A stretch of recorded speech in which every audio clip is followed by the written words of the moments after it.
So you are wondering that do you need a sound card right now nowadays, and you are really confused.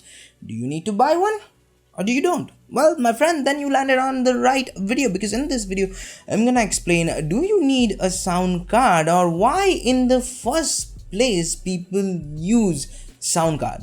Hey guys, this is Akash from Techno and I make daily tech content similarly like this.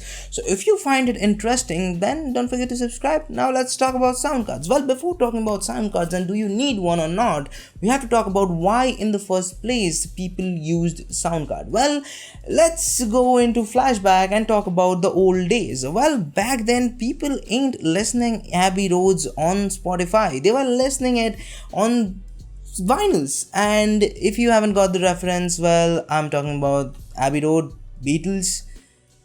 uh yeah, and I love Beatles more than Queens. So why people ain't listening their audios or tracks on their computers? Well, the reason is pretty simple, because audio processing back then needs a lot of resources, and there are more important things people need to do with their computers.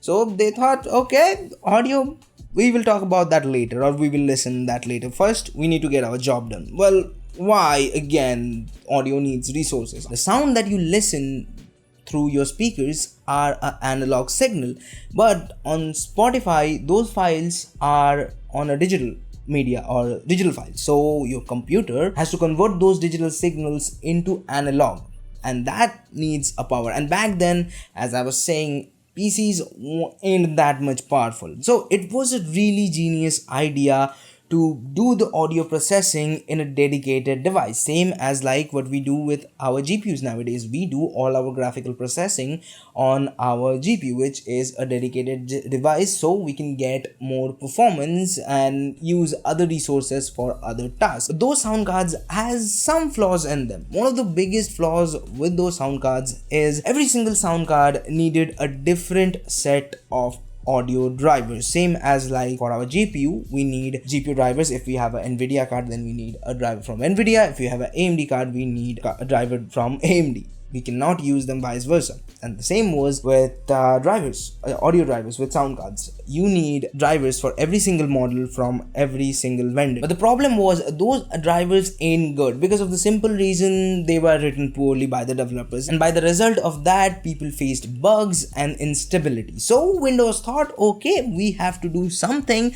So they introduced a unified audio processing, or a software audio processing, and new audio features with Windows Vista, same or per application audio control, which we use in our Windows and which we take for granted, except for streamers, because they still hate the whole audio volume slider, and I also hate while I do my streams. And also that time Intel introduced their audio chip or onboard audio chip in the motherboards, but they wasn't that much powerful. And at the same time CPUs are getting powerful day by day, and after then onboard audio getting slowly better and better. Then Realtek hit the market and they introduced Realtek chips with their good single unified drivers. And yeah, right now nowadays every single motherboard has at least decent enough audio on board.